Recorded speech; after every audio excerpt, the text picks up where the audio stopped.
بزن قدش برو برش، این آدم به آدم عادت نداره دورو برش، میگن اخلاقات میندازه تو رو هچش، دمت گرم بزن قدش برو برش. درم پشتت ببن برو مثل بقیه لکه خوشگل بکن، یه تخمش دافیه تخمش برنده هاشه تو همه بسه اسکل بش بگن. میگن با حسابیه گرم بگیر دادا چی کار کنم جلوشون مزه بیام، ما میگن کجایی به نداری دسترسی بابا، چه اصراری تخت ته بری بالا. نمیدونم اصلا آنتی آدم شدم و همین که بیدار میشم شانس میارم، خواب بد میبینم و باز میخوابم، خودم فقط میدونم چه حالی دارم. اگه فکر کنی نچسبم نه چند سالی یه ترجیح میدم از جمع درم، خیلی جا رو غلط کردم ولی نه معذرت میخوام نه شرمندم، کوچیکتم تا بزرگ نشی نمیخوام خبر بیاد رو شاه کش وزیر،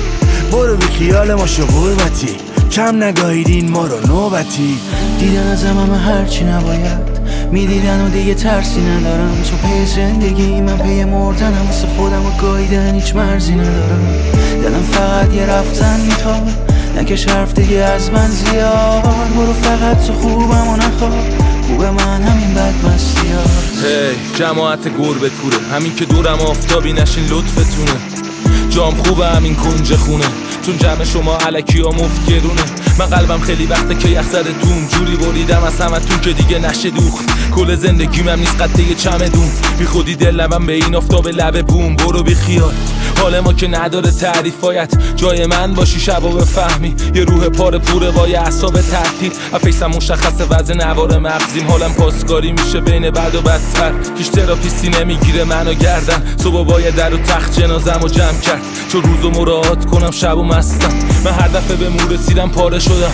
هم دائم الخمرم هم دائم الغم، رفیق تنهاییام شد یه پاکت پای بلند، نمیخوام هیچ دمی رو بذارم جای خودم، باهم رفتن و میخواد مهمی رفتن کجا، جور همه چی افتاده گردنش و شام، یه شب دل میبرم آخر میشم از همه جدا، واسه آخرین بار میخوابم تو بغل خدا.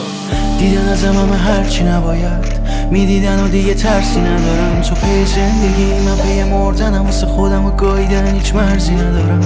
دلم فقط یه رفتن میخواد نکش حرف دیگه از من زیاد، برو فقط تو خوبم و نخواد خوب من همین بدمستیات. بزن قدش برو من فازتو ندارم، تو رو به خیر و ما رو به سلامت، میخوام یه چند وقت واسه خودم باشم، چرا به دیدن شما ها چشامو بدم عادت، من شدم این برگ توی باد، میرم هر طرفی که بره گردون شانس، بیرمق و کم جون پام، بیا حالمو بخون خودت از تو نگام، ببین بی خیال من یکیشو برو پام نسوزون علکی وقت بی خود، اسمم هم قلم بگیره برو به همه بگو اون آدم منطقی